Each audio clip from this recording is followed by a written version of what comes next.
Hello, everybody, and thank you for tuning in to the Liberty Report. Dr. Paul is taking a much-deserved day off today as his family arrives in town. So Chris Rossini, Mr. Friday, and myself are taking over the show today. We're going to bring you a couple of things that we've been watching, a couple stories we've been watching. And Chris, thanks for joining us. It's great to be with you, Daniel. Thank you. Thanks for coming on a Thursday. Mhm. Well, a couple of things we've been looking at. The first thing that I've noticed, Chris, is first of all, we know the Omicron.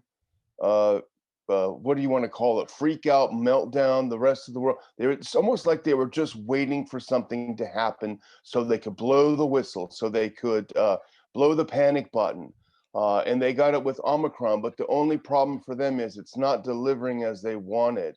There aren't bodies in the streets, which is bizarre and horrible as it sounds, is what they do want because they're thriving on the power. All the petty dictators from dog catcher up to presidents, world leaders, international leaders. But they're not getting it. And one of the things that we're watching is South Africa very, very closely because that's where it was first identified. It was identified in late November, but they believe it had been spreading since mid-November in the Gauteng province in South Africa, home of 16 million people, includes the cities of Johannesburg, which is the most populous city in South Africa, an urban center, a modern urban center, and Pretoria, the capital of the country. Now, what they've experienced with the Omicron virus is a rapid spike as Omicron took over from Delta and an equally rapid decline. So right now they're at the point where the RO rate is below 1. So that means that infections are decreasing and people aren't infecting others at a lower rate. And here's the big news about Omicron, despite what the scaremongers wanted people to think, which is from South Africa, we're learning there are less than half of the deaths from previous peaks, even at the peaks, less than half. And the other thing that they don't want to talk about, Chris, is that 3 out of 4 South Africans are not vaccinated. So it appears to blow through society pretty quickly. They say that the main symptoms are, get this, runny nose, sore throat, and a cough. Sounds kind of like what everyone gets in December, pretty much. But that's what they're saying. Quick spike. But of course, Chris, the panickers, the professional panickers, the salesmen for Pfizer and the others aren't having any of this. And in fact, I was just watching a little clip from our favorite doctor, America's doctor, Dr. Fauci. And here's what he had to say. And I scratched my head a little bit, Chris, because he said he was on yesterday, of course, and he said attending gatherings of 40 or more people is not safe for vaccinated people, even those with the booster shot. Yeah. So that's strange. You can't attend. So if you invite 37 of your relatives, or I can't do math very well, you end up with 39 in your house, no problem. No problem. Just make sure you test them before they come in. But in all seriousness, what this means, and he says this at the same time, he says, go get your vax, go get your booster. So on the one hand, and this is why I think hopefully he's starting to lose credibility, Chris, is that on the one hand, essentially what he's saying is the vaccine doesn't work. If you can't go to gatherings, even if you're boosted, the vaccine is not working. He says that on the one hand, but on the other hand, he says, go get it. I think even people who have been inducted into the COVID cult are starting to wake up. And a lot of people, and we should welcome these people that may have gone for the propaganda at first, and now maybe they're a little bit ashamed. They're waking up, Chris, and they're saying something about this doesn't make sense. And I think that's why, and I'll just finish with this in this segment, Chris, that's why Biden, in his big address on Tuesday night, it was basically a nothing burger. The only thing he said is, okay, guys, I'm going to give you 500 million free test kits. Right? Okay, thanks. That's just more corporate welfare is what it is. So I don't know what your thoughts are, Chris, but to me, I feel a little jubilant that the South African news is good. However, I don't hesitate for a moment in thinking that they will continue to misrepresent it here in the US and in Europe and Australia and elsewhere. No, that's right, Daniel. And South Africa was only useful at the beginning to get the fear going. Now, you can safely ignore anything that comes out of South Africa. And what's coming out of South Africa is they're saying, hey, what are all you doing? Even the doctor that discovered Omicron is wondering, what's going on? But politicians in the US are ratcheting up the tyranny again. The sports leagues are stopping games even though they're all fully vaccinated and getting COVID again. And, when they do these things, when the corporations and the leagues do these things, it scares a decent amount of people, and this is a great insight, and Daniel brought it up, on how politicians think. They have an agenda. They look for any kind of spark to come from anywhere. It doesn't matter if it's from the United States or anywhere in the world that could come from South Africa. And once they have that spark, they just ram through their agenda if there's enough fear. And they generate enough fear because they have all the arms of propaganda. And, the truth about that initial spark, South Africa, becomes irrelevant anymore. You ignore this spark once you have the fear agenda rolling and people are scared and getting tested and waiting in line. I saw 8 hours. Some people are waiting in line to test themselves. They're not even sick. It's absolutely amazing, but this is human nature. They know how to manipulate human nature. And, no matter what comes out of South Africa, what's coming from our politicians is get in your home, don't have this many people, shut people out who are unvaccinated, and put your mask on. And, it's not 2020 and not 2019. A lot of people have woken up, but there are still a decent amount of people that are still afraid. Yep, you're right, Chris. So what do you have on the menu here? Yeah, next, actually, we'll cover one of our own illustrious cities. Here's a headline that I saw from The Hill. It says, New York governor plans to add booster shot to definition of fully vaccinated. So basically what we're learning and what we predicted, what many, many people predicted, is fully vaccinated really has no meaning. It's arbitrary. It's whatever they say it means, depending on the day. And the fact that this headline says New York governor plans, this is up to the governor now to decide what fully vaccinated means. I mean, they can add and subtract at will based on, and we know all they think about is politics. So are politicians going to now run for office saying, I'll define fully vaccinated as 2 shots and 2 boosters? And their competitor will say, well, I'll do one better than him, even better. That's tyranny. I'll define it as 2 shots and 1 booster, and I'll give you your freedoms back. I mean, is that the world that we're moving in, where governors can decide the meaning of fully vaccinated?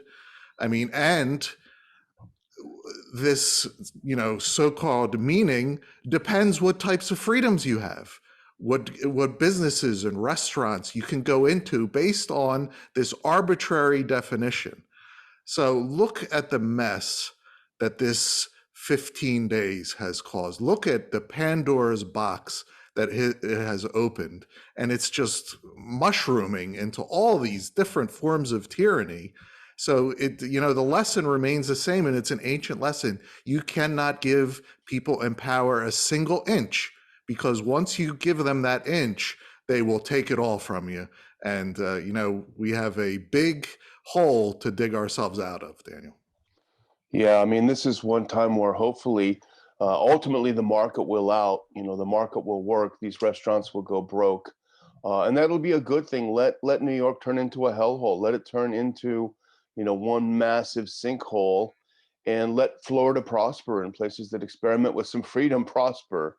You're already seeing people moving. I saw Dave Rubin move to Florida for good from California, and a lot of people are doing that. So ultimately, the market will out. But you raise a good point, because, and there was a piece on the Brownstone Institute that I glanced through, and I haven't read the whole thing, but it makes the important point that all of these petty dictators across the US are using this emergency powers that they've been given because they declared a pandemic to enact all of these, as you say, almost arbitrary rules. Two shots and a chaser, are now what you need. um, but it's very serious, and I've never been super enamored with the legislative process, just because it's usually counterproductive. But I almost think in this case, Chris, that cities, municipalities, localities, states, counties, there need to be people to be elected and to overturn these emergency powers rules. We had one in Texas that was abused by our governor. They need to be dealt with. They need to be overturned. And if the legislative process is what it takes to have that happen, then I think it's probably a decent thing for people to put their time and effort in. And again, as we say, as Dr. Paul says, there's a lot better of a chance of getting in at your city council and saying, "Hey, we're going to elect 3 or 4 people, and we're going to overturn you, mayor. You can't close the donut shop. What is your problem?" So there might be some positive fallout with this, but who knows about that. So I'm going to move on to my second one, Chris, Mhm. and it's just a quick thing, and I don't have all the answers. A and B, I'm not an attorney, so but I have noticed that Alex Berenson, who we followed, Chris, from the very beginning, Mm. he really was a lifeline for a lot of people because he was concise. He was an actual reporter rather than a propagandist. And from the very beginning, he coined the term virus gonna virus, and that's exactly what the virus has done. And he was kicked off of Twitter, as most of our viewers know. He was kicked off of Twitter a few months ago for saying something that is objectively true now, which is that the vaccines do not act like vaccines at best. They are simply they simply mitigate some of the stronger symptoms of the virus, which is absolutely true right now. Anyway, he's filed a lawsuit against Twitter for kicking him off permanently. And again, I don't understand all of the details. He makes a lot about in the lawsuit about Section 230 of the Telecommunications Act, and also a California law regarding common carrier, making the argument that under California law, Twitter is a common carrier, as is the mail, as is the telephone service. But a couple of things struck me, and I don't know how this will go, but a couple of things struck me about the lawsuit that I hope come out more. And the first, he's accusing Twitter of violating the First Amendment. That's slightly problematic, uh, but he accuses in the lawsuit that he was assured by Twitter executives that he would be not punished for speaking freely. It's a free speech platform. Don't worry, you're not going to be punished.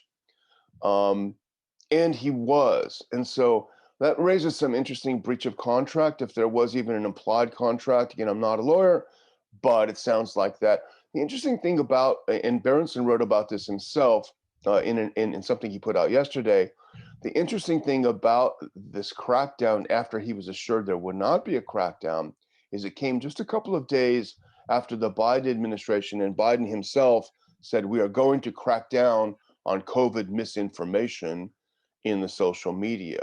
And boom, Berenson was the first one on the chopping block. Mm. So the other thing that the lawsuit claims is that Twitter acted on behalf of the Biden administration to cancel him, to ban him. He says he has evidence of that. And that, I think, is another issue of interest, Chris, because if you have a so called private company acting as a government agent in denying someone their First Amendment rights, it muddies the waters a little bit. Especially a lot of libertarians will still say, "Well, it's their company; they can do what they want." Mhm. I think it becomes more complicated when the company is acting as an agent of the government. If Biden says Berenson needs to be off, and Twitter says okay, so I don't know what your thoughts are about this, Chris, but I'm following it closely, and it's interesting. As you know, Chris, I was banned for life from Twitter for an absolutely minor infraction that happens every day, and much worse on Twitter. You can encourage people to kill Rand Paul, but you can't say that Sean Hannity is a dummy, using a different word. So, anyway, Chris, back to you. What do you think about it? Yeah, I mean, your case is a perfect example of the slippery slope of censorship once it gets started. And I do recommend don't miss a beat with Alex Berenson. He publishes every day on, sometimes multiple times a day on Substack. So go there, you can, for free, it'll get emailed to your inbox. So I mean, he is a fantastic reporter when it comes to COVID. Um, Twitter is turned out to be a big disappointment. I started Twitter towards the very beginning, back in 2007, which Wow. in internet years is a lifetime ago. And back then, I remember the conversations back then is, oh, what are we going to use this for? And people were taking what they're eating and, trying to figure out, almost like the marketplace, how it works. You try to figure out what works. And for years, it really, really was an amazing way to broadcast and communicate with other people. But then once the censorship came, and I remember thinking, boy, they're going to ruin this business, because once you go down this road, you have to censor people who tell the truth. And that's exactly what they have done. They have censored Berenson, who has told the truth. They've censored doctors and nurses. Anything that goes against the government narrative, they're now censoring, all the way up to the President of the United States himself. Who on earth would have ever thought that such a thing could ever happen in this country, that the president would be censored in his own country? But such is the road of censorship. And, unfortunately, they can't let anybody back. They can't, I mean, they can, but they don't, and they won't. And it just further harms their business. They're now trapped in this censorship, box that they've put themselves in. And fortunately, once they do that, actual free speech platforms have cropped up. They're getting bigger and bigger and bigger. When you look at their Alexa rankings, more people go to them. So Twitter, but it's like you mentioned with this cronyism. It's not a private entity, kind of like the Federal Reserve. People call it Mm. private. It's they become arms of the state because it's a loophole. It's in the Constitution that government can't print money. So what's their loophole? We'll have this private so-called entity do it for us. There, we're not breaking the Constitution. So government can't censor people. Well, governments, they're like, we're not censoring anyone. Twitter is, Facebook is. So that's their loophole. It's not, many libertarians have it wrong. Oh, it's a private company. They can do what they want. Yes, if in a free market, this is different. This is this is a government pseudo entity, and it's a shame because Twitter is on a road to ruin unless miraculously somebody comes in and cleans house and says we're not doing this anymore. But on this road that they're on, other people are going to end up eating their lunch. Yeah, good point, Chris. All right, Daniel, I'm going to finish up with my last story, and it's again from another city. We're going to go from New York to Chicago. And boy, did Mayor Lightfoot really light up Twitter. I'm going to quote her and put this tweet on the screen because it is something else. She says, to put it simply, if you have been living vaccine-free, your time is up. If you wish to live life as with the ease to do things you love, you must be vaxxed. This health order may pose an inconvenience to the unvaccinated, and in fact, it is inconvenient by design. I mean, usually, Daniel, politicians are wolves in sheep's clothing. They will butter you up. They will appeal to your good nature to trick you, to deceive you, and then they'll stick it to you. Well, Mayor Lightfoot is extremely blunt. She is not, putting on the sheep's clothing. she's decided, what goes into your body. And if she decides more of it has to go or something else, then that's it. If you refuse, quote, your time is up. So government will remove your ability to live freely in that city. Again, assuming the people of Chicago go for this, they will remove your ability to do the things you love. And this tyranny is by design. I mean, Daniel, we don't even have to give the other side of this. It is so in your face and obvious. What are your thoughts? I mean, Hitler literally could have said that, Jews of Germany, your time is up.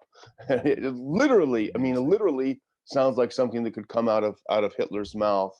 Hopefully everyone leaves Chicago. It sounds like a hellhole anyway. Let Mayor Lightfoot and her buddies take it over and leave. I mean, it's so absurd and so over the top. And we even know now from all the experts that whether you're vaccinated or not vaccinated doesn't seem to make a difference. The last point I would make about this is there are about 40% more deaths in 21 with the vaccine than there were in 20 without the vaccine. So if it's all Lightfoot was saying, there'd be a huge difference in deaths with this virus, and there isn't. So anyway, if we're done, Chris, I'm going to close out. That's right, Daniel. Go ahead. And I just want to tell our viewers, well, thank you, of course, for watching Chris and I chew on the news a little bit. But I do want to say tomorrow is going to be a very special day on the Liberty Report. There is going to be a Paul family Christmas. There's going to be some special guests on the show tomorrow. You won't want to miss it. It'll be something very different and very fun. So don't forget to tune in tomorrow to the Ron Paul Liberty Report. And thanks for tuning in today to watch me and Chris. Have a great day.